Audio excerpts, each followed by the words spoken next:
tonight. Thank you. So just want to say thank you to everybody for coming to our Gardening for Birds tonight. Really excited for this presentation.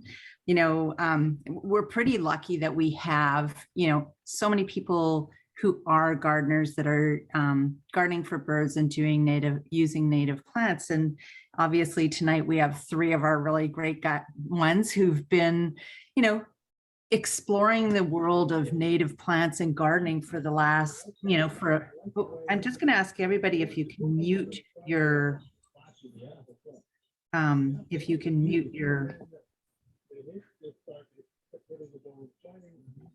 right, 1 second. I'm just going to mute some people here. There we go.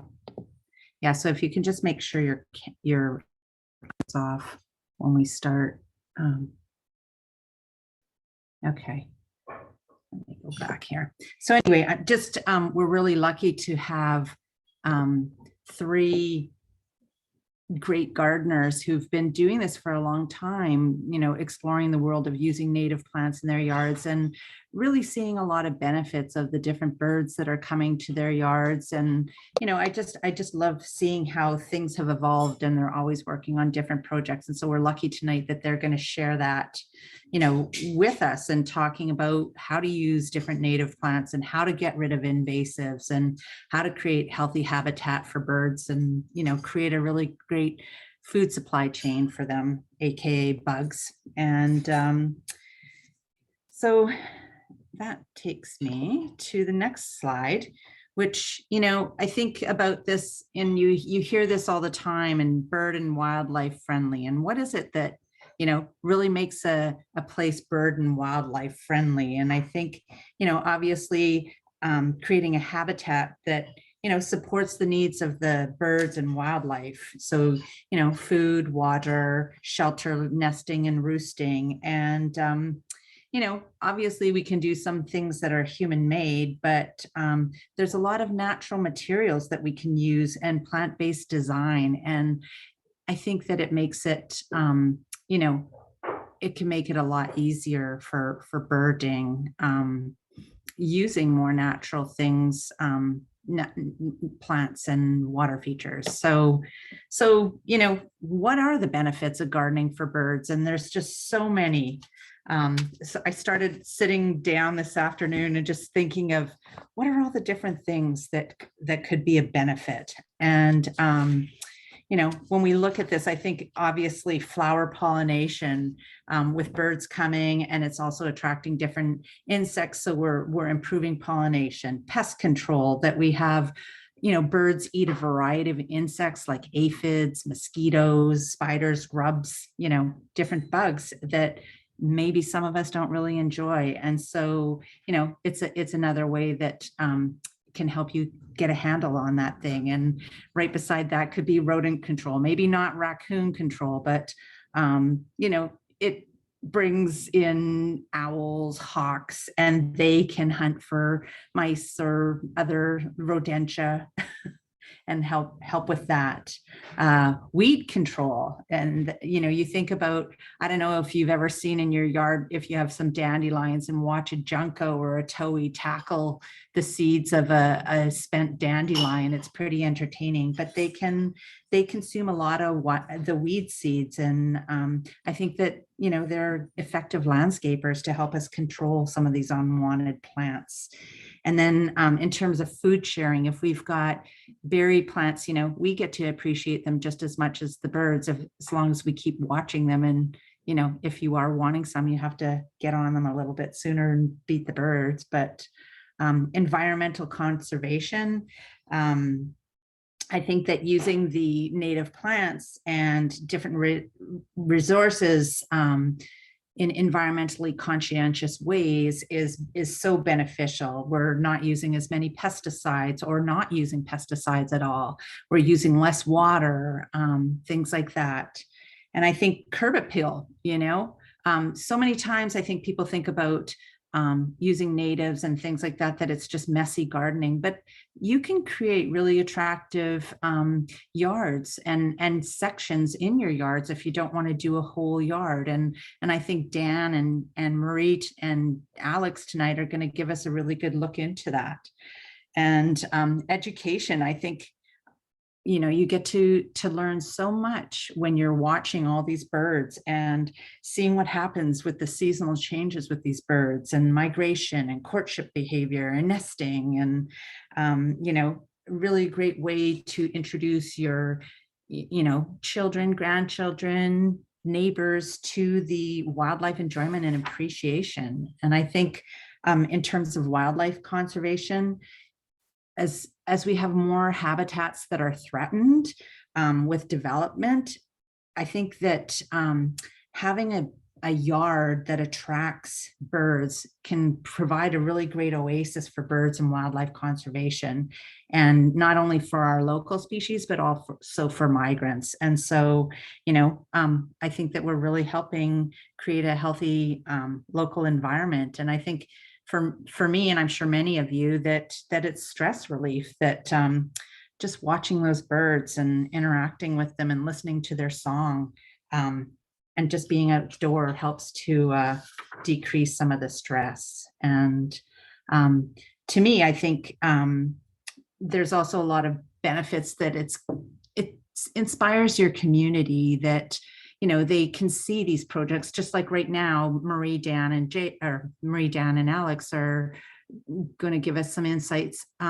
It's great inspiration. And, as you start doing something, other people are inspired and want to try, and you spread this through the community. And I think that, in a time where we're feeling stressed out about climate change and, increased development and smaller postage stamp areas that we're living in, this is something that we can do, whether it's having a small container of native plants in a container on your balcony, or it's, doing a small amount in your yard. We can make a difference. And with that, I think that, what we're demanding and interested in can make a big change. And it's that step by step. And, not only in our homes, but whether it's in public places, whether it's in your church or in a school or whatever, or, trying to help get local ordinances that reinforce native development. So anyway, so I think that we're going to jump in and get to meet with Alex and Marie and Dan. And so Alex is going to be our first batter, and he's going to I don't know, I was going to say something like quit the crunch on bugs or something, and help us explore the world of gardening and attracting caterpillars to our yards. And then Marie's going to talk about some of her native plants and features that she's put in her yard, and give us a really great taste of some of the different birds she sees in her yard. And then Dan is gonna, wrap it up with his world of dealing with invasive species like blackberries and getting rid of them and planting natives. So here we go. I'm going to stop sharing and let Alex. All right. So everybody give a big woo for Alex Jukums. Share this. Let's see. All right. I'm hoping everyone can see this. I'm Alex Jukums, and I have been a gardener for about a little over 20 years, probably about 25 years. And during that same time, I've also been a member of Rainier Audubon. And to me, gardening and birds just go hand in hand. And that's why I was thrilled when Cindy approached me and asked me if I do this. And of course, it wasn't even a second thought about it. And she and I probably spent half an hour expounding on all the greatness of birding and gardening. So tonight I'm going to be talking about, as Cindy introduced, a different track. We're going to talk about gardening as far as attracting insects, and I know that kind of goes against everything gardeners are supposed to be doing, right? You walk into a big box store, which names I won't name, but their initials are L and W, H and D. And it's row after row and shelf after shelf of insecticides. And goodness knows, there may even be a caterpillar on that listed for extermination. So I'm going to talk about a different tactic. We are going to try and attract these, and it's for the bird species. All right, so we've always gardened, and this is a cute little bee that's on a Caryopteris, and fantastic plant if you want to introduce that into your garden. It's not a native, but it's like a bee magnet. So think about that. But sure, we've gardened for pollinators. And in fact, the nursery industry has jumped on that, because when you look at a tag, it'll show you a butterfly silhouette or a hummingbird or a bee, and that's very helpful. We've always tried to make sure we had pollinator friendly plants in our garden, either native or what I call introduced, not invasive, but introduced. And the introduced are the ones that come from the nurseries that have been developed for here, usually from either Asia, South America, and South Africa. A lot of varieties come from. So we've always tried to have pollinators, and many of us want pollinators because they're beautiful, and the bees love them, the butterflies. It's just a very happy moment. But then how about the moths? What? Moths want the same flowers. They're just out there in the dark. And don't even get me started on the light pollution issues. But moths are just as important as butterflies, all right? So, all right, what about caterpillars? I mean, you can't have a moth or a butterfly without a caterpillar. It just doesn't happen that way.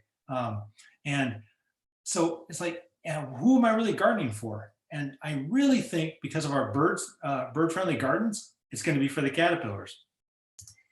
So our journey to caterpillar enlightenment began when we moved from our Auburn home, and we moved to further out, still in suburbia, but a larger property, and with a green belt behind us that drops down into a wetland. And just like Dan, we have bears that come into our yard and eat apples very loudly and eat our bird seed. And so when I fill up the bird feeder, Sue says, "Are you filling up with more bear seed?" And yes, I am. But so it's nice. The first thing we did when we moved into this property was to take down the fence that was there. I mean, we wanted the forest into our yard. And so, but we also found that it was a suburban landscape, or almost like a wasteland. No native species other than the green belt. And the plants that were here were in the wrong places. And so there's a lot of work we've done. There's a lot of bark and a lot of bark. And we've removed that. And so we've worked hard on trying to create a more friendly, more natural landscape. So while we're doing all this work, we realized that we have a lot of Douglas squirrels. And I was so thrilled because all we had before were the invasive gray squirrels. So I love hearing the chatter. It reminds me of camping. And so I thought, okay, I like this. And I knew that the Douglas squirrel was, a threatened species. So what can we do to help them? I knew they ate the Doug firs. What else? Well, I did research and found they eat the Sitka spruce cones as well. Great. We had a Doug fir that we've had for over 15 years in container from a Take Your Child to Work event. So we finally got to plant that. And we had a Sitka spruce, same condition. So we've now planted another Sitka spruce and another Doug fir for the Douglas squirrels. And that got me thinking about, okay, this is an opportunity to plant not just ornamentals anymore, but to actually plant for feeding birds. And I was thinking of the berry varieties. And so we started off down that track. And while we're doing all this, I noticed that there are no orb weaver spiders. I was shocked and saddened. Our previous property, we would have come fall so many orb weaver spiders that they were just beautiful to watch out the windows. We would take different paths through the garden just to avoid interfering with our webs. I mean, how would you like to have someone walk through your house and knock it down? So we are very friendly, spider friendly family, and this just didn't happen overnight. Every year we would have more and more spiders, and I realized it's because we had a very eco-friendly, a very nature-friendly garden that we had worked hard at. Lots of leaf litter, lots of habitat, and places for the spiders and other insects to grow and breed and be there. And so no orb weaver spiders. And so I realized that's going to be one of my matrix as we move forward, is how many orb weaver spiders I can collect. And then I realized that it's probably years and years of insecticidal spray around the foundation and the building of this house. The whole property may have been sprayed. And I was so sad. So that was another feeling. And then I've already mentioned there wasn't any usable native plants. And then finally, I was reading Gardener's World magazine, and there was an article that really meant something to me. It really, like the light bulb goes on event. And it was a column by Alan Titchmarsh, who used to host Gardener's World before Monty Don. And he said, if a blue tit were to fly up to you and ask where in your garden is the best place to find caterpillars, what would you say? And so I thought about that, and I'd have to say, I don't know. I mean, there's the big green belt back there you could go fly to and get some, but I have no trees. I have nothing to offer you caterpillars right now. And so that became my mantra as we move forward. Where, how can we bring in caterpillars? And me, I just replaced the blue tit with a chickadee. All right. So understanding the mission now that I knew I wanted to bring in caterpillars, we could expand on our own organic gardening experience using native plants, soil fertility, soil health, natural processes, allowing leaf litter and things like that. Also, in that same column, Titchmarsh referenced Douglas Tolomei. And so I did some research, and a good friend of mine who's also an organic landscaper really talks highly of Ptolemy's work. And he's an entomologist, a conservationist, and an author. And you put the entomologist and the conservationist together, and he really dives deep into the insect world and how it's linked to everything else. He's done extensive research in the connection between native plants, insects, and birds. And to me, some of it was what I say, preaching to the choir. It was kind of reinforcement of what we're doing right. But what he really provided was hard data on the trees, shrubs, and perennials ranked by number of caterpillars from butterflies and moths, and then how many they host. That, to me, was very useful information. So why are caterpillars so very important? All right. It's a mainstay in the North American diet of birds, right? Particularly when rearing their young. We all watch birds go to the nest box and we see little caterpillars they're carrying. And how many, so they know it's a mainstay of the diet. There's a lot of them. There's 14,000 types of butterflies alone. So that means there's 14,000 caterpillars for those butterflies. I didn't even look up, and there were moths. So there's quite a few of them around. So, okay, they're important that way. Other insects like beetles, they have a hard exoskeleton and very sharp, pokey legs. Not the best to feed to a baby chick. Caterpillars are easy picking. The beetles, which there's like, I think 25,000 different varieties of beetles, they live in the soil, they live in the leaf litter underneath logs. They're just not easy to get. Caterpillars, for a bird, they're easy picking. They're in the same trees as the birds. I mean, you just reach over and grab one, right? And there's no hard work there. And basically, caterpillars for birds are soft bags of high nutrition food. Lots of fats, proteins, and carotenoids. And carotenoids are really important for birds, particularly during the breeding season, for their health. And we get our carotenoids because we can eat leaf matter, right? We can eat green products. Birds don't eat leaves or green products, but they do eat insects that have been eating those leaf materials to pick up the carotenoids. So caterpillars are incredibly important nutrition food for birds.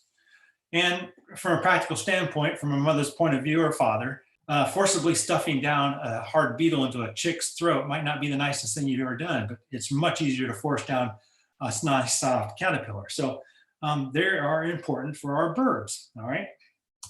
So now that I've presented that they're important for the birds, living in our anywhere. Sorry, I got sidetracked there. So how many caterpillars are enough? All right. And if the average nestling or nest has 3 to 6 nestlings, and they grow from an egg to a slightly larger than an adult in only 2 weeks, and that's an incredible rate of gain. It takes a lot of food to achieve that. So a nestling or a chick eats 30 to 40 times a day. So a parent brings food to the nest approximately 150 times a day. That's a lot of times. It's not hard for us to sit there and watch a nest box and watch the parents coming to and fro with these caterpillars. So research has found, this is all from Ptolemy's book, Nature's Best Hope. Research has found that Carolina chickadee forages about 160 feet in all directions, so a diameter of 160 feet from their nest. So they cover basically 2 acres. All right. So if that's their range, when we don't have enough food, or if there is not enough food for that chickadee within 160 feet, then they have to fly even further. And this reminds me of for those on this call, or this presentation, who have studied the marble murrelet.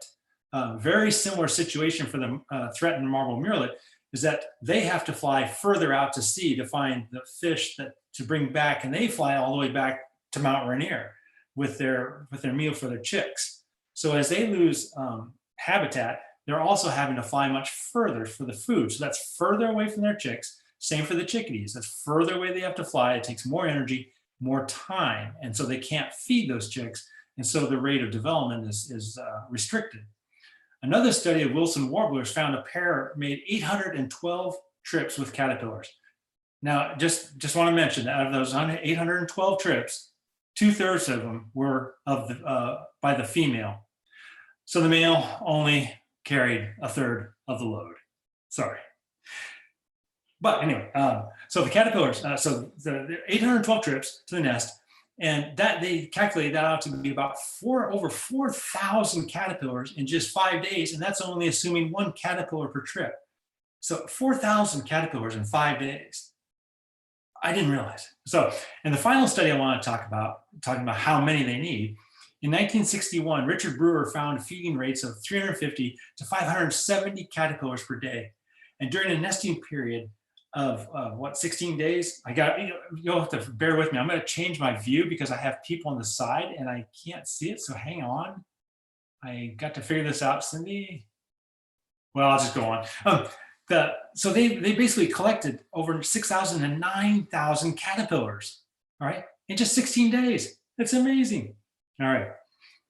So we've established that caterpillars are incredibly important for the bird's health and their whole life cycle, particularly during the nesting season.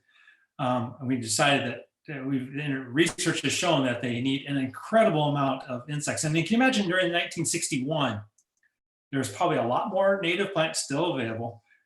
We hadn't quite gotten into the industrial chemical age yet. So there was a lot more availability of insects. So it wasn't probably hard for a chickadee back then to find 9,000 caterpillars. Things have changed. But what hasn't changed, though, is the coevolution of the insects with the native plants. Over thousands of years, they've evolved together, and plants produce a toxin to prevent damage to them, right? And they, for certain insects to prevent being decimated by insects. However, insects have also evolved at the same time, and so they've been able to use the plant material and basically not be affected by the toxins. So they've evolved together. When we put in non-native or introduced plants, the insects don't even know if they should be going to those. And when they do, they may try to eat it and realize that it's got toxins or it's not supplying what they need. So native plants and insects have co-evolved. There's also the nutritional value. Native plants have a much higher nutritional value. Lots of studies have been done on, during the fall, the berries produced by native plants versus non-native. And native berry-producing plants have a much higher carbohydrate protein level than non-native. And so birds, they've actually noticed or studied that birds will actually seek out the native berry-producing plants before they'll go to the introduced berry-producing plants. And particularly during the fall when there's the migration and also overwintering, that's incredibly important. So the nutritional value is higher in our native plants.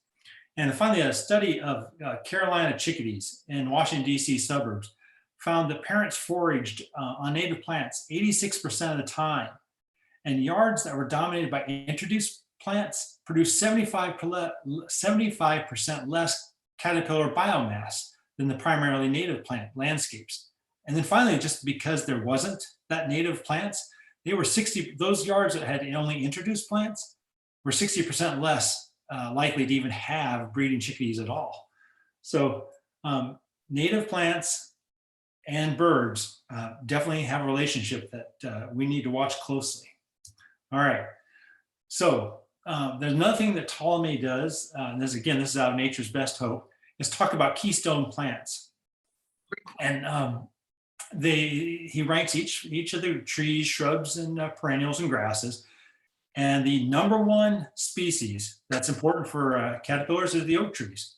Over 934 different caterpillars will use oak trees nationwide. And for us out in the Pacific Northwest, from California up into Western BC, our only true native oak is the Oregon white oak or the Gary oak. And it's a threatened species. And Cindy and I were talking last night, and I didn't realize that Joint Base Lewis McChord has a very nice stand of these oaks. And so there's also some others on the east side of the mountains, and I think there's Squim had one, but it may have been removed tragically for development. So we do. So the oak is there. You can get these oaks. There are some nurseries. There's a fantastic one on the east side of the mountains over by Wenatchee that sells these. Woodbrook Nursery over in Gig Harbor. You can purchase these oak trees, the white oaks. It's best to either do it from a acorn or to actually buy a small plant. They have an incredibly deep taproot and not very invasive roots horizontally, which is great if you're like us and have a septic system. These deep taproots can reach the water tables. They go 50 feet down. Now our water tables have been dropping, so that's another threat against these. And these are a threatened tree. So because they're threatened, and because they're also one of the most fantastic trees or plants for caterpillars, that's a win-win right there. So I really encourage, if you have the opportunity to put in an oak tree, and particularly those of us out here on the Pacific Northwest, if we can get a Gary oak in, we plan to put at least one or two in for sure. And then the next ones after that are the native cherries and the plum trees, like the Indian plum tree. After that's the willow trees, and these willow trees are typically around the wetlands. If you've got that opportunity to put in the willow trees around your streams, your wetlands, they're fantastic for caterpillars. The birch trees, the paper birch trees, we do plan to start to incorporate those into our landscape as well as we bring the forest into our backyard. And so those are the big hitters for caterpillar plants. And there's a resource available. I don't know if we'll have time, but this is a resource. This link, this research assistant for Ptolemy put together a searchable database. You can actually put in your zip code and search for native plants that will work in your area. They've grown out here, and it also lists the number of caterpillars that plant supports, and it will also list the different moths or butterflies that use that plant. So it's a fantastic resource if you want to really target what the plants you want to bring in your yard to support the bird population. All right. So, well, with all that information, I was set. And I have a very supporting family, at least Sue is, my wife. Matthew thinks sometimes, my son, that this is a little bit extreme. But we started out in the fall. We thought we'll put in a wildflower meadow. And this is about a 20-foot by 20-foot area that we scarified with rake and mower. Could have taken off the topsoil, but this soil that we moved to, this location, was a rock quarry. So it has about 3 inches of topsoil, and then it's just cobblestone. It's pretty brutal. So I thought, well, we'll scarify it. And then what we did, we did some research and found Northwest Meadowscapes out of Port Townsend. So it's locally owned, woman-owned small company, and they are passionate about meadowscape, wildflower meadows and native plants. And in fact, their packaging, everything about them is conservation minded and ethics based. They even will not, okay, so I've highlighted yellow rattle. It's a plant. It's a parasitic plant to grass. And in England, they call it the meadow maker.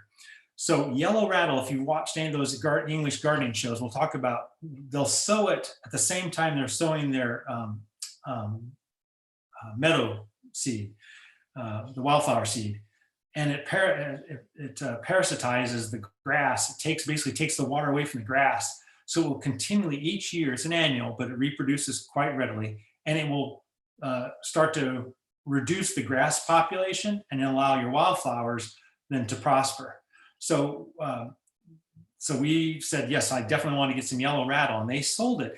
They will not. So yellow rattle only occurs here in the United States on the West Coast. So this company, it's like Washington, Oregon, Western British Columbia, California. It does go into Idaho, Montana, and I think Wyoming.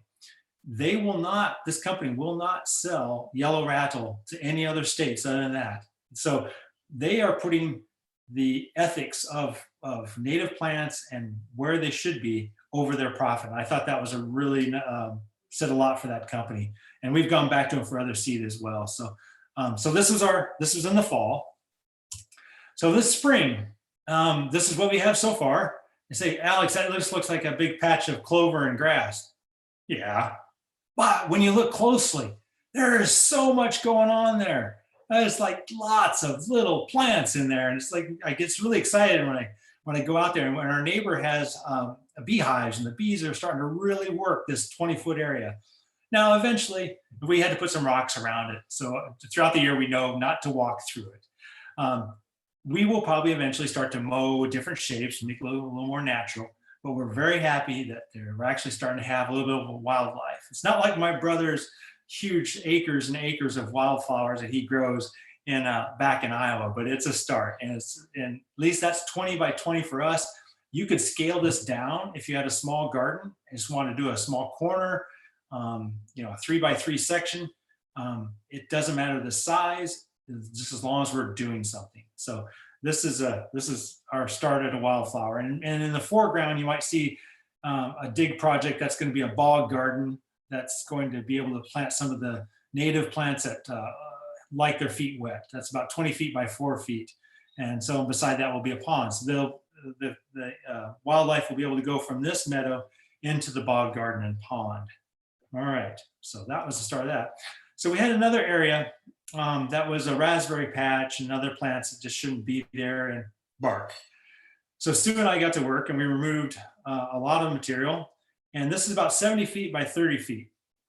This was good. This is dedicated as our native plant area. Now, don't get me wrong. I have nothing against ornamentals. And in fact, we have another nearly 80 feet by 12-foot bed that's ornamentals. We have another 30 by 20 bed that's just, we call it the sun. It's all ornamentals. So we love that, but we also know we need to focus on this now too.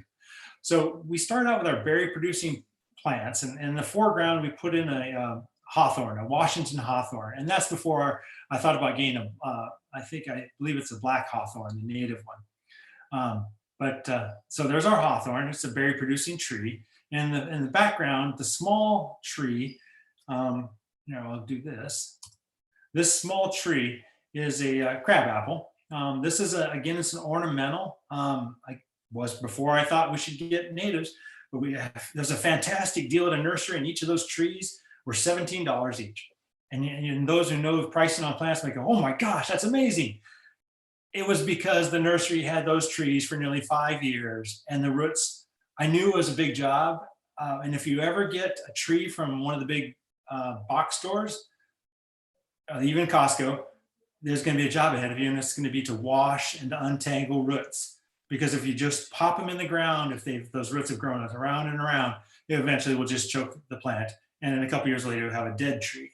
So it was hours of tangling, washing this plants, but I think they're doing well. So it's been very nice. Now, the one thing that's great about the ornamental, if you have ornamental crab apples, is that even the ornamentals, have the same chemical characteristics as the natives. So the insects, the caterpillars, like these just as much. So that was great to learn that. In the background, I put in a little puddle there. It's not a nice pond or anything, but it's just a place for wildlife to gather, and the bees love it. And there's another thing on a side note, there's a little insect hotel back there, and Cindy and I were talking, and one of the things we're changing when it comes to bug hotels or bug condos, insect condos, is not to do bug condos or bug hotels, but to do little separate housing units in areas. Because when you concentrate the housing for insects and then a predator finds it or a virus hits it, it eliminates the entire colony.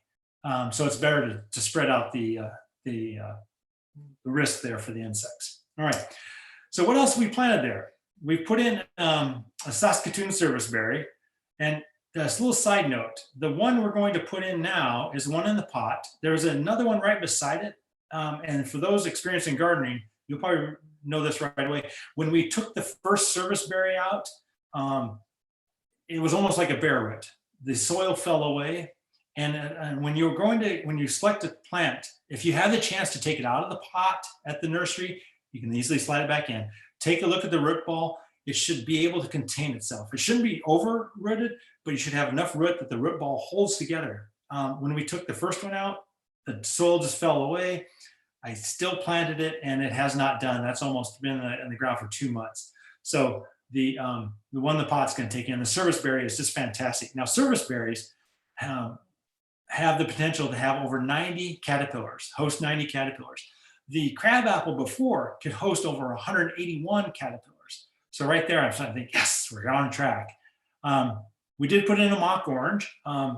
It doesn't attract about 10 caterpillars. It's a host for, but it smells wonderful and the pollinators love it. So probably one of the more native plants that's overused by landscapers, but they're just great to have, is the red flowering currant. And we all know, those who have these when they bloom in the spring, the hummingbirds absolutely love it, and so do the bees.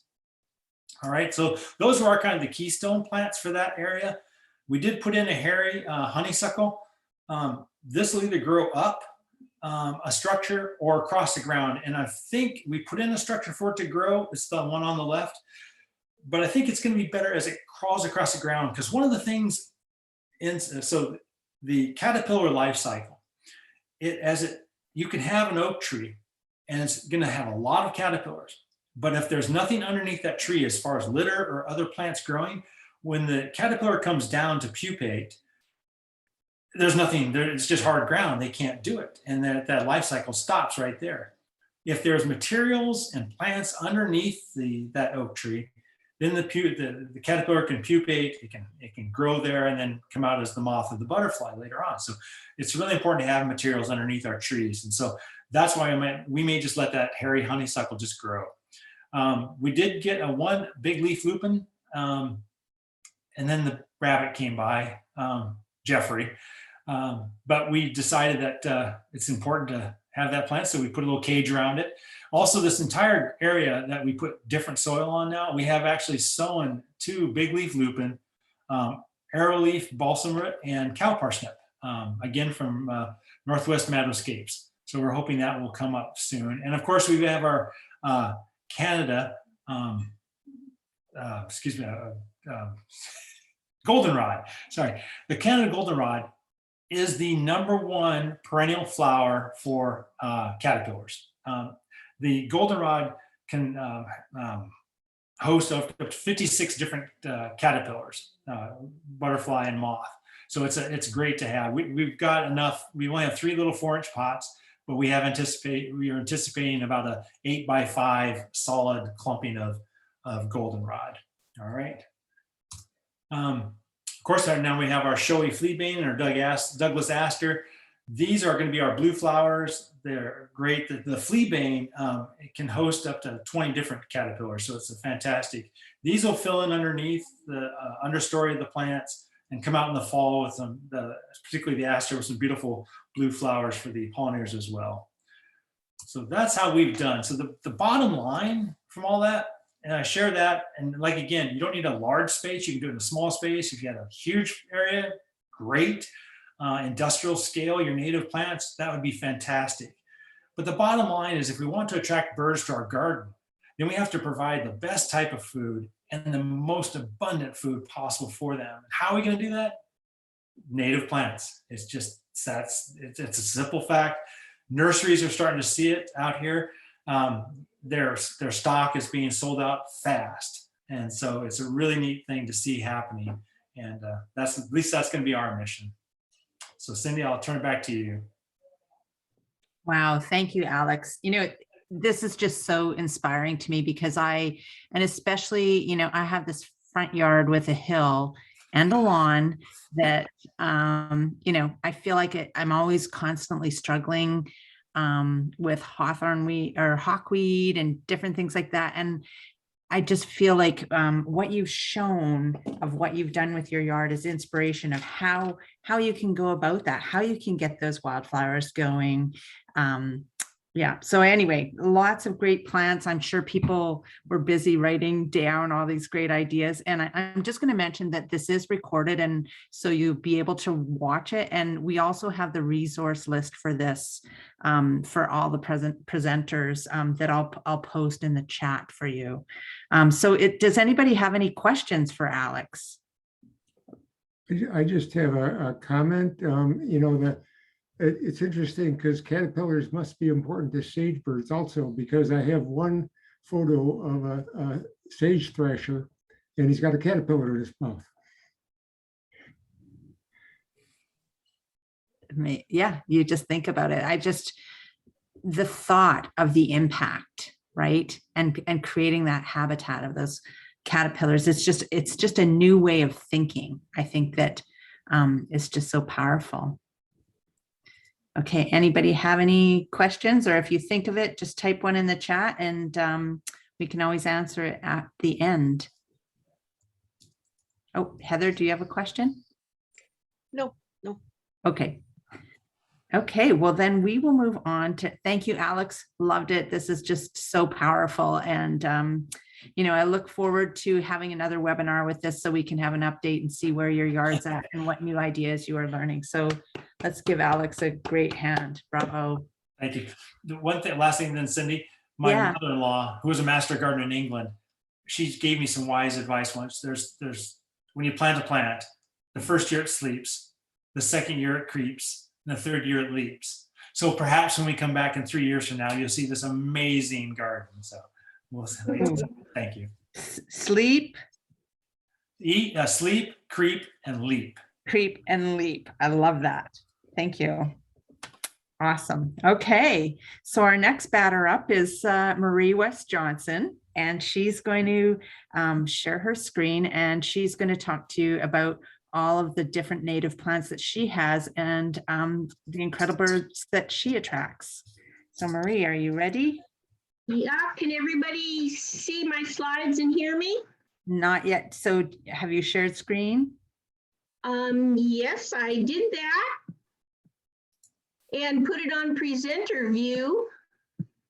Not seeing it yet, Marie. So maybe did you push the share screen button?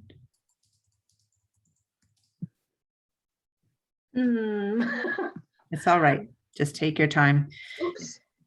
Oops, it just disappeared. Okay, try again.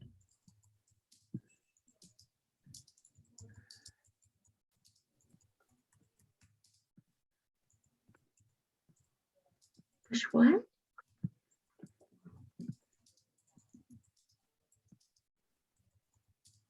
Okay, there. I think I got it.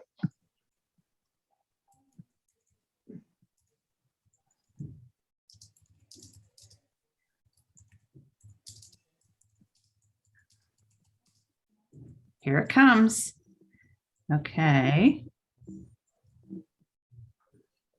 And so now, Marie, if you can. It says I'm screen sharing, but I don't even see my own I can screen. see your screen. Okay, so wiggle your mouse, and what's happened is we're not seeing your presentation. We're seeing your Internet Explorer page. So if you can, I think you're sharing your desktop, not your presentation page. So if you stop share. Okay. Okay, and so click on share screen again. Well, I have to click the more button Yeah. and share screen. Mm-hmm. And now look for your PowerPoint presentation. It's just not coming up. Is your, you know what I see? So you're doing it from the internet. So what I'm seeing is that you don't have your PowerPoint open on your presentation bar. Okay, well, I'm gonna have to go back into that then. Okay, so do you, yeah. So if you get that opened, then when you go back to sharing screen, it should be there. Yeah, it was there earlier. I don't know how I lost it. Okay, just type in the access to your Google Doc.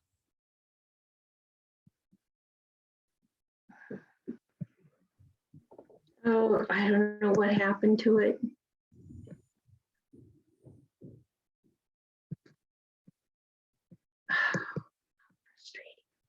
Okay, you know what we could do is I could get Dan to go next, and then we can get, Okay. did you get it? I think it might take me a few seconds here. If you just type in your PowerPoint on there, it should come up.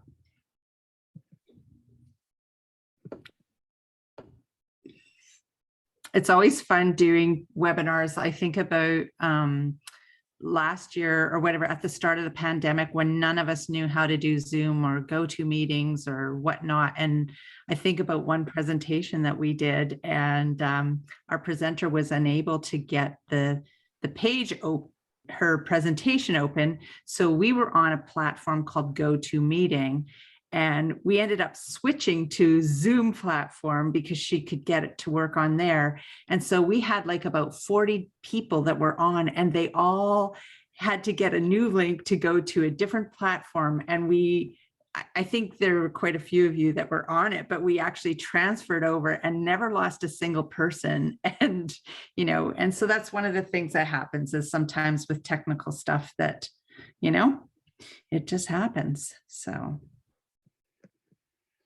Okay, I'm just about there. Awesome.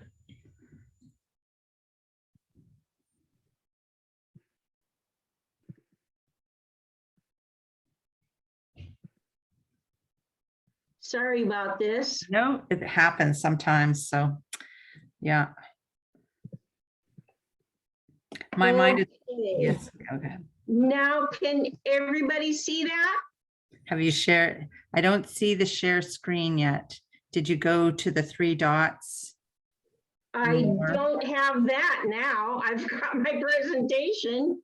Okay, so wiggle your mouse and look for the toolbar at the bottom of your computer. Okay, I'm getting into that. Share screen. Mm-hmm. Gotta pick that one. Mm-hmm. Yep, it's coming. And it's beautiful. Okay, so now you just, yeah, and now just, yep, it's perfect. Woohoo. Okay, everybody. Okay, do you guys see give that Maria a now? big clap. Great job. Okay. Except, oh, okay, I can. Yep, it's working. Okay, my presentation tonight is going to be more gardening for smaller spaces. I don't have property like Dan or Alex. I just have a small lot. So I'm going to touch on the 3 components that birds like in my yard. They have to have native plants for shelter and food. And then also I have a water feature, which is a big attractor. But before that, I want to get into your Puget Sound starts here, 1 yard at a time, and just some things that everyone needs to remember to do in their yard. Placing pet waste in the trash, repairing car fluid leaks, never dumping anything into the storm drains, and using natural lawn care. Planting trees or installing a rain garden if you have a large enough piece of property. And using fewer or no synthetic pesticides and fertilizers, and properly store, use, and dispose of hazardous materials. Those things are really important to me.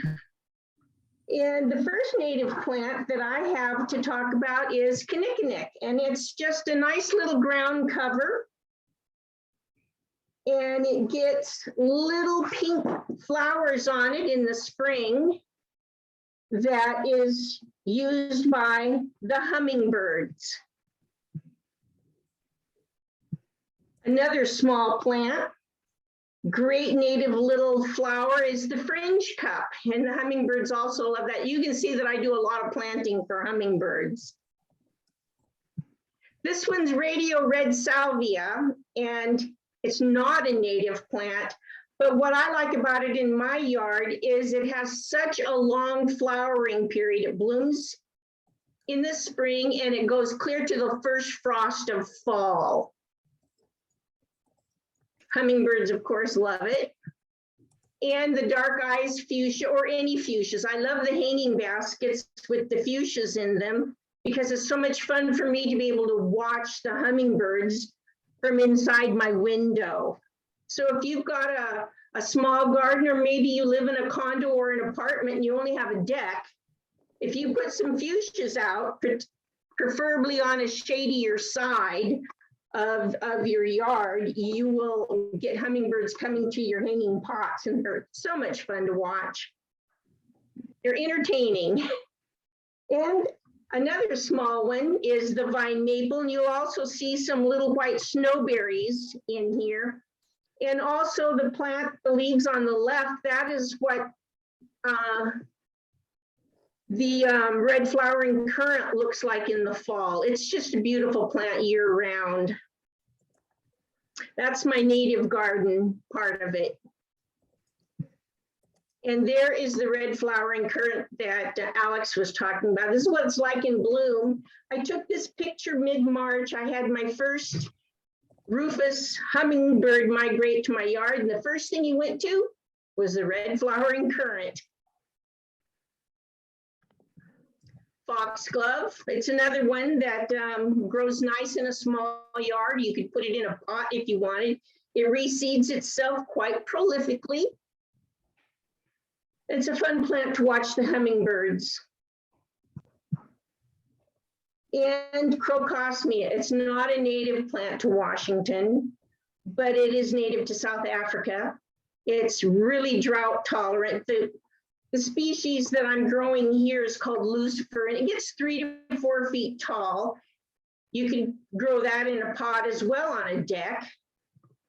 If you don't want it to reseed itself and spread around, you could just cut the seed pods off, and they're actually quite beautiful in a fall floral arrangement. Now, what the seeds make is a little button-sized bulb, and that's what the Crocosmia actually grows from, is a bulb. But when it reseeds, those seeds will grow into bulbs eventually, and you'll get a pretty big, thick clump of Crocosmia. I grow red hot pokers. I understand these plants are really hard to find now in the nurseries, but it was here when I moved in, and you can tell from the bottom as the flower fades, it turns into seed pods that is really loved by the finches. So that will attract goldfinch or cedar waxwings, house finch, purple finch. It's a fun flower. And the hot lip salvia, which again, it's not a native, but I like it because of the long bloom period. This one is called Pink Dawn Viburnum, and it is another one that is not a native, but you can see this Anna's hummingbird, and I took this photo in January. It blooms in the winter. It's the only winter flowering plant I really have for the hummingbirds. The Annas enjoy it, and I find it comes in handy when my hummingbird feeders are frozen over. And we have a varied thrush eating bearberries, And I have the bearberries. The kind I grow is only gets like maybe 6 inches tall as a ground cover. So I grow them up my fence. That way, when it snows, the birds can still find the berries. And the Townsend solitaire enjoying the bearberries as well. And this is my service berry tree. And I also get a lot of robins. It supports a lot of bees and birds in my yard. Nuthatches, sparrows, chickadees, warblers, waxwings, and even the northern flickers come and eat the berries. And there's a cedar waxwing. And I've got a rockery in my front yard, and I have a plant that grows a berry.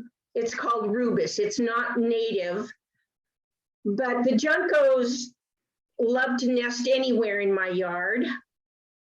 And they've picked this flat rock with rubus hanging over it. And there's a nest in there, and there's the little nestling junco. We had a lot of fun last year watching the juncos. Then I also have a water feature in my yard with a lot of sheltering trees next to it. And I get a lot of birds that never come to my feeders or never really eat in the yard, but they're really attracted to the moving water. A ruby-crowned kinglet, he comes to the water in the winter, and he also does come to the suet feeders, but beyond that, he just really enjoys the water. And the ruby-crowned kinglets, or excuse me, the golden-crowned kinglets, and that's all they like is the water. The Savannah sparrow, he's never eaten in the yard, just likes the water. He enjoys the pond in the planted area. He's never come to the feeding station. One of my favorites, the Western tanager, just enjoys the water. And of course, if you have water in your yard, the water is going to attract bugs, and the water and the bugs are going to attract the birds. And here we have the female Western tanager. She's in the serviceberry tree, and she's got some kind of a bug in her mouth. I don't use any pesticides or herbicides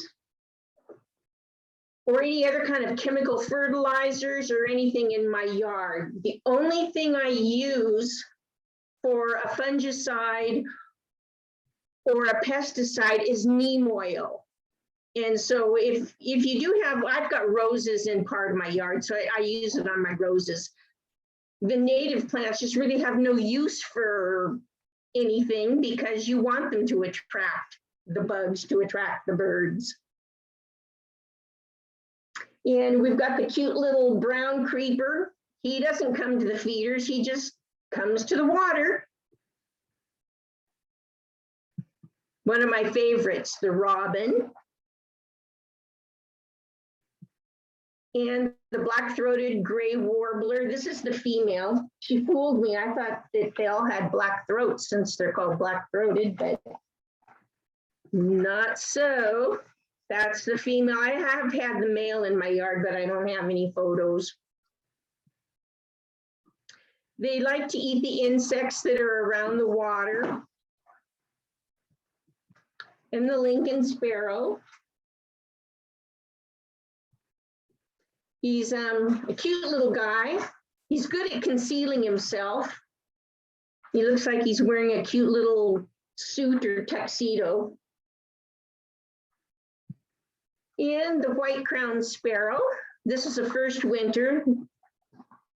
And I also get the adults, and they bring their babies by in the spring and feed them. And I don't know why, but the first winters hang on a lot longer than the adults. They go somewhere and then come back again in the spring.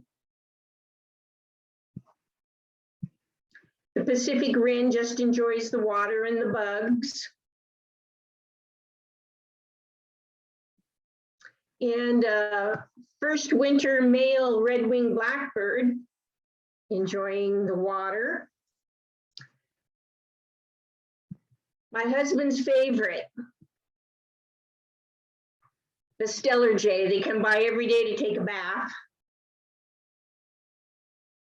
He uses the trees that are planted next door for preening himself when he's done with his shower.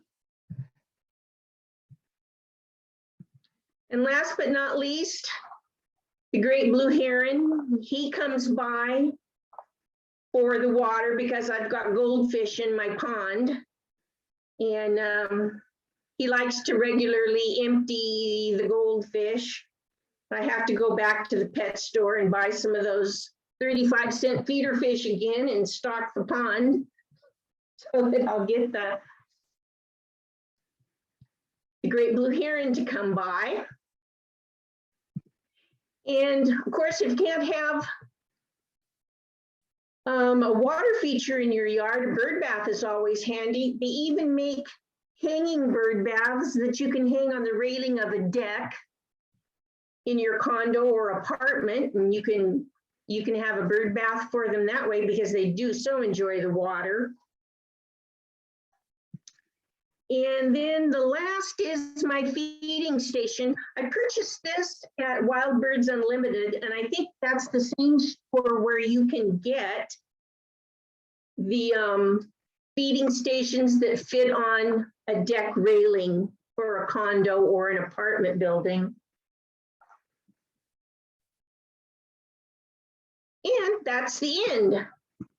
Are there any questions?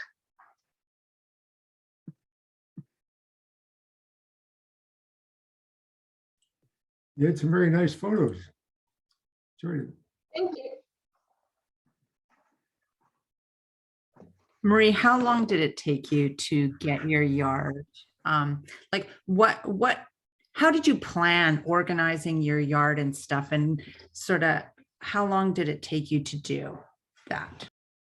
Well, I have the one side, which is the north, I guess it would, well, it's pretty much the north side of my yard. That's all in the natives. And that's where the waterfall and the pond is at, and also the feeding station. And it's kind of like our backyard. So I can sit in, well, we call it our bird observatory room. And I can sit in there and watch the birds and see who all comes to the yard and enjoy they're just so entertaining watching all the birds come. I enjoy that, sit my coffee there every morning. It took about, just a work in progress. I've lived in this house 35 years, so I've been gardening here that long. And then the east side of my property out towards the road so that it's in the sun a lot is where I have my roses. And then the other side of my property is where I have some other ornamental plants that's where my crocosmia is at, and different ones that are drought tolerant. And so I've been at it for like 35 years. I've been a master gardener for about 10 years. The only thing I splice with would be alfalfa, and I use alfalfa on my roses. About once a month, I give them an alfalfa feeding.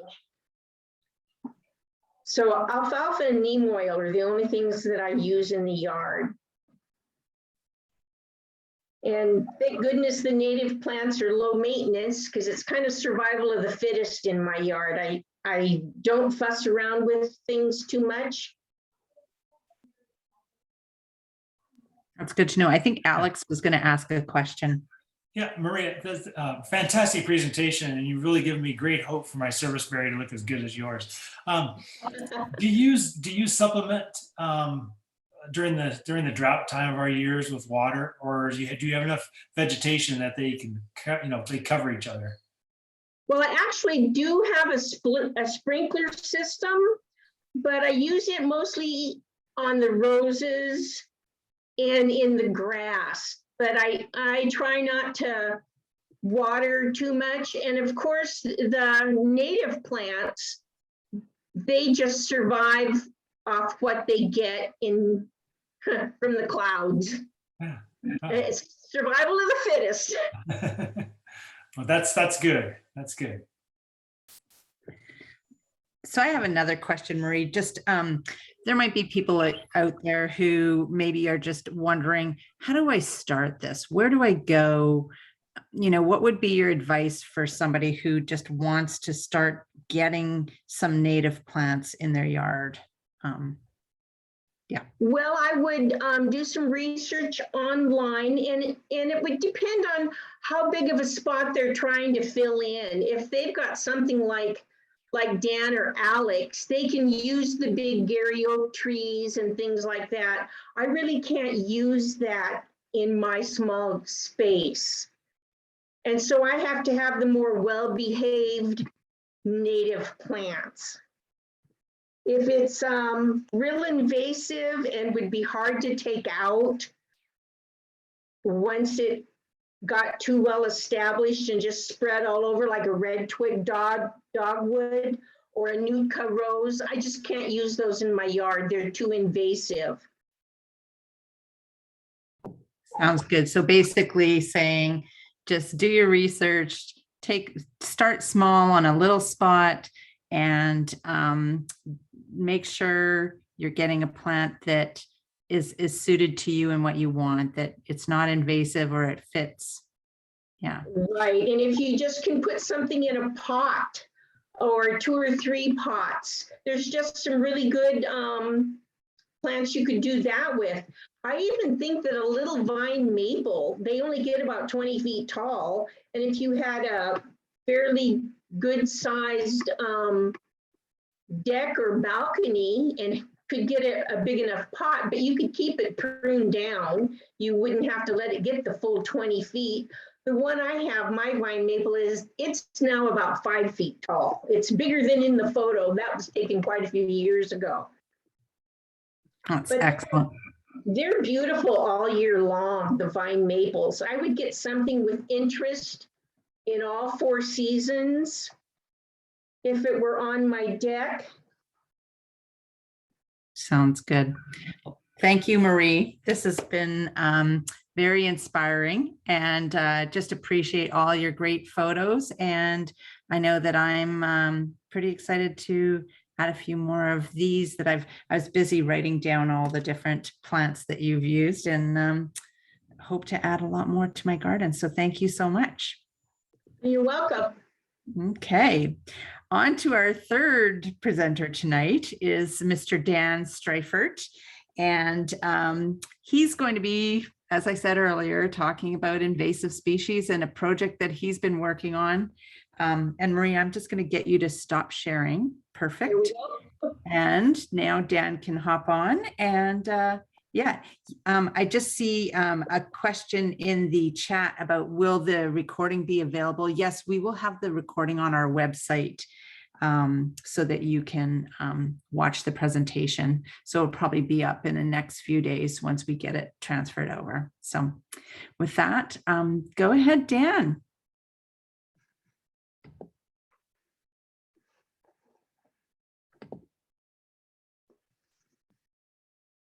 Sorry, there, I hit my mic off. Perfect. Before I start mine, I wanted to mention, you were talking about Gary Oaks, and if you've been to Richfield, I think it's the north section of that. There's a lot of oak forest in there. And a couple of years ago, they went through and they cut down all the Doug fir and I think some big leaf maple and so on that were growing amongst them, because when they get crowded, they tend to go straight up instead of spreading out like the nice oaks do. So they did that, like I say, 2 or 3 years ago, and I've been dying to go back because it'd be sure a great place to find acorn woodpeckers and stuff. And it would really be nice to see what it looks like again. So if you're going to plant one, give it lots of room. Okay, so this blackberry project, first of all, I'm not a gardener. My wife will attest to that. So my gardening is usually limited to doing the rototilling in the spring and some berry picking. But this project kind of presented itself because we've had a, no, I can't, there we go. Okay. We've had next to us, first of all, we've got 2 acres of land. We've got 1 flat acre on top, and we're right on the edge of the East Hill. And the other acre goes down through the woods. So we've got an acre of woods. And just to the north of us, for many, many years, we had a cow pasture. It was a 17-acre farm owned by a Dutch dairyman that actually came over here when he was like 18 years old. And this was his retirement place. He had a farm down in the valley, and his wife had a farm down in the valley. And they retired in the 50s and moved up here and got 17 acres, and they would put cows on them, and they'd keep them there till they were ready to drop their calves, and he would sell them to the local farmers. So it was just kind of a way to keep his grass mowed and entertain himself, I guess, when he was retired. So that was really neat while that lasted, but he passed away about 10 or 12 years ago, and the area has been kind of left on its own ever since. So if you talk about sleep, creep, and leap, that's exactly what's been happening to the blackberries over there. This pasture, he actually let the cows go down in the woods for quite a ways. And in that past time, a neighbor would come over and actually mow the meadow once or twice a year, but he wouldn't get up the top part here. And that just turned into a mass of blackberries. A little bit more about what it was like before. We get a lot of interesting native animals that would come in the pasture. They would sometimes come over into our yard and eat some of our apples. And they were entertaining at any rate.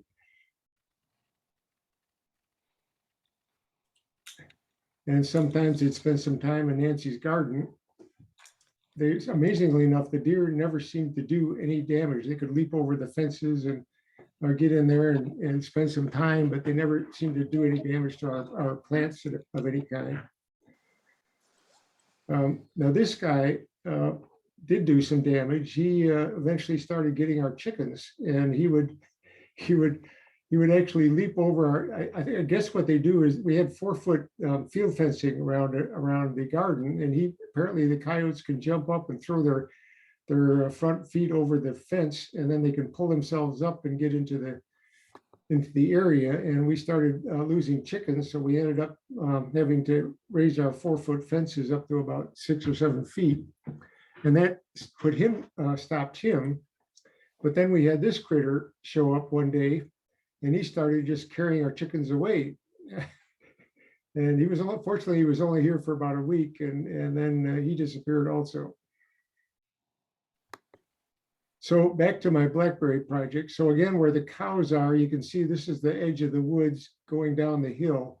And all of this area, fortunately, this is the only before picture I have. And I wish if I had planned this project, I would have done some before and so on, but it wasn't at all a planned project. It was just kind of an inspiration. Anyway, we had about 3 years ago, the property was sold to a developer. We now have 52 or 53 new homes on that 17 acres. And so this is what it looks like now. And this is looking from my house, basically due north. And this area here, you could see where the bark is and spread around here. But anyway, this whole area was full of blackberries. The blackberries were like at least 8 feet high, and they were actually leaping up into these trees up here, and there's still remnants of them that hang down. So they were going up 15 or 20 feet up into the air. And so this was a mess. You could not see this maple tree in the distance at all. You couldn't see past this fence. And before this development, when it went in, and when he still had that 10-year period when there was nobody there, I would periodically go over to this other side, and I would clear out about a 10-foot swath of berries along our property line down into the woods, just to keep the silly things from invading our property. But even that wasn't much. So what the first thing they did when they started this development was put up this board fence up there. And as soon as they did that, I said, well, I'm going to go in there and do something about those blackberries, and I'm going to push them back maybe 20 feet or so I don't have to mess with them anymore. So I got them pushed back about 20 feet, and I guess I just couldn't stop. I thought, well, I go another 10 feet, and I'll go another 10 feet, and then I go another 10 feet. Pretty soon I got halfway across here. And so I figured I better stop then, and I'd start trying to plant stuff and do something to get them under control. And when I'm taking the blackberries out, what I would first do, and particularly in the spring when the soil's wet, you can actually, if you got really good thick leather gloves, you can actually pull them out by the roots. And it was actually quite satisfying, because sometimes you'd get a string of them that was 10 or 15 or even 20 feet long, and you just keep pulling at it and it kept coming. And so the big problem was what to do with them. And so what I would do is kind of pull them or haul them down the hill a little bit and start making piles of them. And then I hauled about 60 wheelbarrows full of bark over in here, or wood chips over in this area, and filled that all up to about a depth of about 6 inches, and spread that all over pretty nicely. And then when I got done with that, it wasn't the right time to start planting it all. So I just kept going with the blackberries. And eventually I ended up all the way over to this tree, which is about half of the way across what was the pasture. So there's another distance just as far beyond that tree for that property that's there. And there, if you see these red lines here, there used to be a fence here for the cows. And you couldn't, when the blackberries were there, you couldn't even see this fence. It was open for about 10 feet, and then it was covered completely by blackberries. So it was open, so I guess I probably cut it open years ago, so I could get down here and clear these out once a year. But anyway, when I started moving here, I kept finding fence posts and fences, so I kept pulling them out and moving, and finally got over to the other side here and did that. And so I spent quite a bit of time clearing up this whole area in the top. I would, first of all, I would cut the berries. I'd pull them out by hand. I'd haul them down the hill. Then there was actually underneath the berries, there was probably like 8 or 12 inches of just mulch of berries, from the blackberries. And so that was all loose, and it was full of more roots and stuff. And the blackberries, if you leave any bit of a root in there, they will just start growing again. So I was trying to pull out as much of the roots as I could, and I would rake all the stuff downhill, and I'd form this big pile, this row of blackberry rubbish down below. And I got all done with that. And then for some reason, this was just turned into my COVID project. I'd come spend about 2 hours over there every day, just working on it. And it just kept going and going, and eventually got quite a ways down. So here's looking back towards my house. Now, the first year was in, I did plant some trees. I planted this tree and a few other small things, not a whole lot, because I was still just trying to get the blackberries under control. And this tree here actually grew really well the first year. It grew all the way up to about in here. And that fall, a nice spike-horn buck came along, and he decided to use it to rub his antlers where, and he just totally destroyed the main stem of the tree. So it's still suffering. So I ended up putting some fences around some of the other trees. But most of the stuff I've planted has actually been working pretty successfully. And here's a look, looking right down our property line here on the left, looking down into the woods. And you can see kind of how far I go. And as I went down, I found actually 2 more fences that were about that same distance apart. They were totally buried by blackberries. I'd find them, I'd cut them apart, and that's usually where all the chips would, the piles would end up. And just a few more pictures. This is that maple tree that's on the other side, and here you can see this is my blackberry, or where I ended is right about here. So this is all blackberries here, and going down the hill. If you look a little bit further down, all blackberries. The whole other side here is just covered with them. This is what way the property looked like before I did it. Just and these are like 4 or 5 feet high, and going up into the trees and so on. This again is looking back from about that same point back towards our house.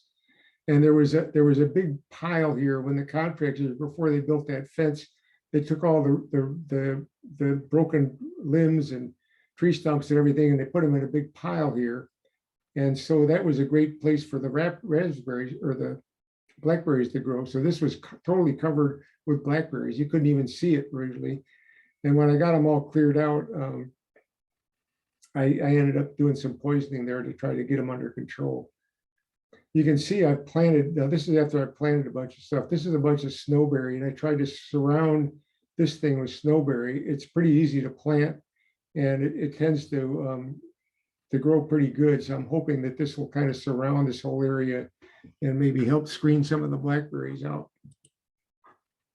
And again, all these rocks here were all covered with blackberries. You couldn't see any of this stuff before.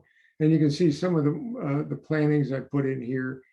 I haven't been real particular what I put in there. I pulled some stuff out of our own native garden that was kind of overgrown over there and brought it into here. I pulled some stuff out of the woods down here, replanted some ferns and things like that. The undergrowth of the woods down in here is mostly pretty much ferns. So I'm expecting that'll come up again. And I'm hoping that this area down kind of below the grass here will probably tend to replant itself, because, you know, in the fall, it gets covered, you know, everything I did got totally covered with leaves. It then got covered with maple seeds and pine cones and all kinds of stuff. So I'm kind of hoping I don't have to do too much down there, and I'm going to concentrate on keeping this under control up here, because this is where it will come back the fastest, I think. Another picture, just some of the little plants. I've got a whole bunch of little plants planted all through the grass here now. You can't see them very much, but for now, I'm kind of weeding around them, and I actually go in here and I mow this every now and then to keep it down, and that helps keep the blackberries under control. Another view from the area.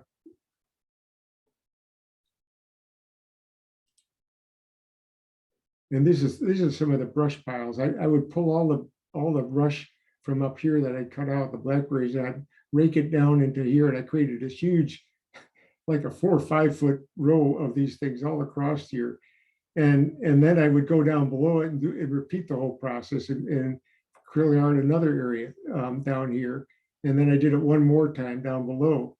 And I probably didn't need to do this, because all of these things actually compost pretty quickly. So these piles have gone down a great deal since I put them there, and I expect they're going to disappear in another year or so. But the interesting thing about this project is, for this whole area, clearing it out, I didn't find, I was expecting to find some bird's nest or some rabbit warrens or something, because you always see birds flying in the blackberries, and you see we've got a pair of rabbits that continually were coming in there and so on. And I thought pretty soon I'm going to find the den, where I didn't find a single thing. Nothing grows under the blackberries. I found one nest, and I believe it was a robin's nest that fell down from the trees above. I didn't find any other sign of life under those blackberries at all through this whole area. So they are pretty good at keeping everything else under control. Again, this is the rubbish pile that from all the blackberries that I've scraped down from here. I actually would, after I get all the blackberries pulled off of here, I would go back with a Pulaski and try to dig out all the roots as much as I could. Then I would tend to try to rake all the compost and stuff down into this pile and to try to create a better place to plant for planting. Something I maybe didn't have to do it, but trying to keep these blackberries from sprouting up again has been a real big job. There's there's a fellow in King County Parks that has done a lot of this work, and he tends to buy up old farmland along the Green River, and then they remove all the invasives and replant it. And he's done literally hundreds of acres along the Green River of doing that. And his name's Josh Kahn, and his idea is you cut down the blackberries, then you go back maybe about 6 months later, just when they're starting to sprout again, and you paint, the poison on them individually, selectively. And he says if you do that, that'll pretty well get them under control, and you can plant the natives around them. Well, I tried that, and I had I actually nuked this area twice, just going around at every single little bit of blackberry that was poking up, and believe me, there were an awful lot of them. And it's kind of got it under control for about the last 9 months or so, but now this spring they're all starting to pop up again. So I don't know what I'm going to do yet, but anyway, it's an ongoing project. One of the interesting things, this is the bottom, so this is kind of where I ended up last year. Last year, I finally got tendonitis in my right arm for doing all this, so I had to give it up for quite a while. But the blackberries are still down there. There's one more fence kind of down in here, and it's eventually maybe I'll get all this cleared out and down into there. But you can see some of these trees. You couldn't see these trees before. They were there, but they were totally covered with blackberries. So given a little space, they're starting to come up and grow again. So it's kind of encouraging. And one thing I kept thinking, I'm probably going to find something interesting eventually down here. And lo and behold, I found a bathtub. And so apparently this farmer at one time dumped this bathtub over the hill, and an old tree fell on top of it and busted it right in half. So that's still down there. And we actually found, if I go over to the other side, where the farmer's lot over there is, there's a toilet down there, and there's a huge oil drum of about 6 feet in diameter that also went over the hill. So life was different, 50 years ago. So who knows? But been kind of a fun project. We still get this guy. This guy showed up 3 years ago in June and emptied our feeder. And he was there one time, emptied our feeder and left, didn't do any damage. A year later in June, he showed up again one day, did the same act, didn't show up again. And we were waiting this June or last June to see him, and we never saw him. We keep looking for signs in the woods of him. We've never seen a bear print or any sign of any activity down there. So whether he'll come back again or not, I don't know. But that's my story. Any questions?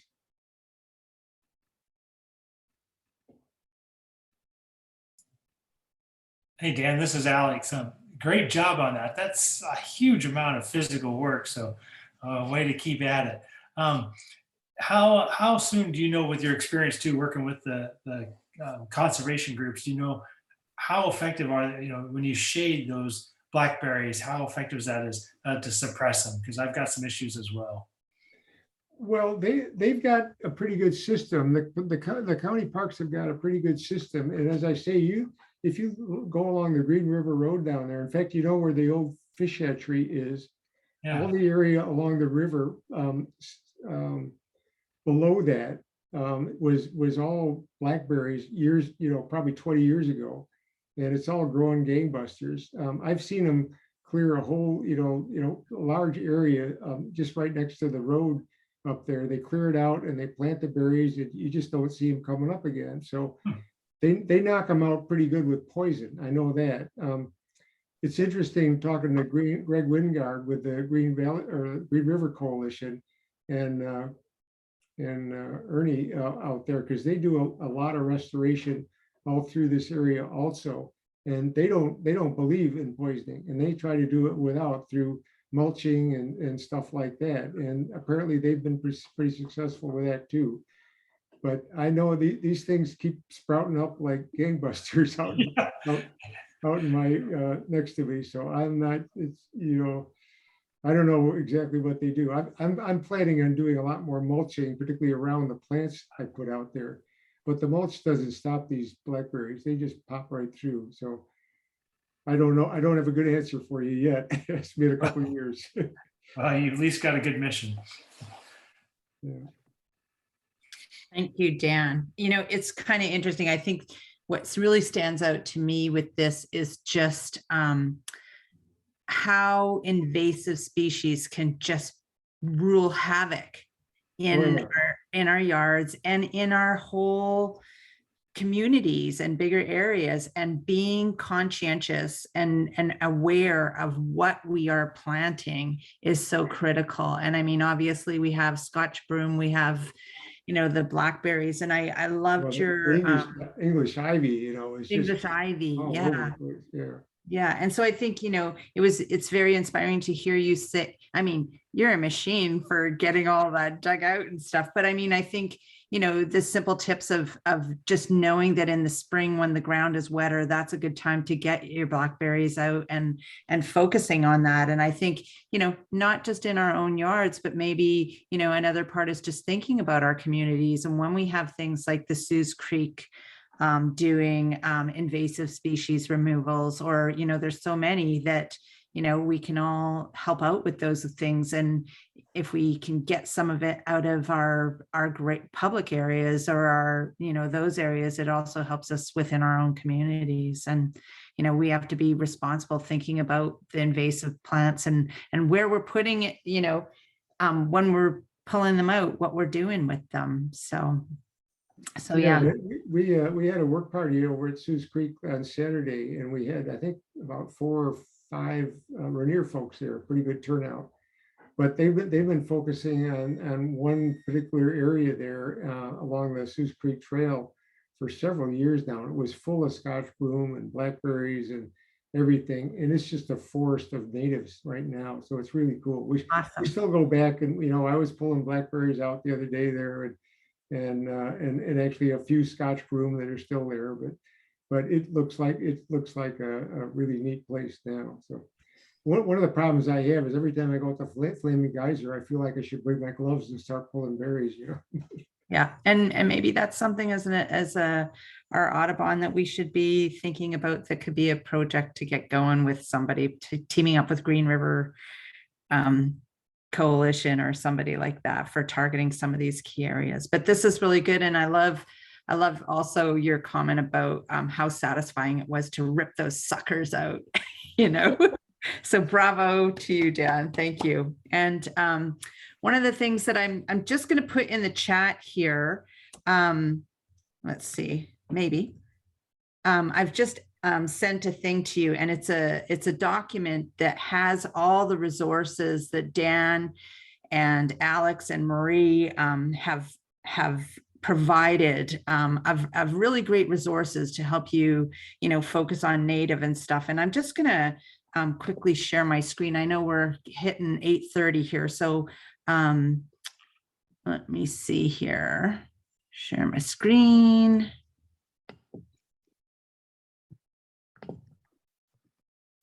Okay, so the first one is National Audubon. It's just taking a second to load here. National Audubon has a really great web page and setup, and it's all focused on bird-friendly communities. So this is a really good resource that you can go to, and you'll see that, and this is in the link that I've provided. And I think we'll also post this on the website with the presentation, but they have this piece talking about, you know, the bird-friendly communities and plants for birds. And in this plants for birds, and I think there's another one that Alex had listed as well, but you can basically put down where you live. You can put, and it will give you native species and plants that are good to plant in your yard. So that's kind of a neat one. And then the Washington Native Plant Society is another great resource. There we go. And has just a bounty of information here, not just on specific plants, but on a lot of activities and programs that they're offering. And, you know, we need to have them come in and do a presentation for Rainier Audubon sometime, but But that's another good resource. And then, looking at Marie, both Alex and Marie's photos were great, and Marie with all her birds. This is Dan Streifert's Flickr page. So if you just type Dan Streifert Flickr, and you can go to his albums and look at his backyard bird album. And he has over 11 pages, 1,028 photos of different birds that have come to his yard. And what stands out to me with this is just when you go native, the diversity that you can attract and the enjoyment. And, I just find that this is really great inspiration for me. So I encourage you to go there. And then, that's basically it. So anybody have any other questions that you'd like before we close tonight? I was just wondering if Dan has considered, after he gets rid of all of his blackberries, Salal for erosion control, and thimbleberries and salmonberries to put in place of the blackberries. Those would be excellent choices. And it's 3 plants that I can't use in my yard because those plants would be too invasive for me. So just a few suggestions for Dan. Sounds good. And if you've ever I love thimbleberries. Like when I'm out walking through the trails and I find thimbleberries, if I have my water with me, I'll pick a couple of them and throw them in my water and love it. Maybe the seeds, sometimes you got to spit those out, but so what? The taste is amazing. So anyway, if people want to turn on your cameras right now, I would just really love to give Dan, Alex, and Marie a fabulous applause, because this was spectacular and a lot of great information and a lot of hard work that you guys have done over the years. So thank you so much. And let's get our hands up and give these guys a big bravo or a woo woo. Thank you so much. Okay. And just to add for the end, next week, we have another webinar on, and it is on how to use Merlin, which is the lab of Cornell Lab of Ornithology, has a great app that you can use on your phone to help you with bird identification. And so my son, Kaylin Randall, and I are giving a little prezi on that one. So we'd love for you to join us. And if you just go to the Rainier Audubon website, on the front page, the events, it's on the page there for the Zoom link. So yes. I don't know if you're aware, but Merlin just had an update where they now have sounds. You can record sounds, and it will try to update from that. I haven't tried it yet, but it might help me because my problem is the birds are always on my right. Yes, exactly. And definitely that's one of the things that we're going to be covering. So very exciting. Okay, everybody. Well, it's been a blast. Love being with you all, and have a good night. Hope you get out. If you got invasives, get them out, get some food for your caterpillars, and enjoy planting a whole bunch of natives. And whether it's in a pot or it's, in a mid-sized yard or a big yard, go at it.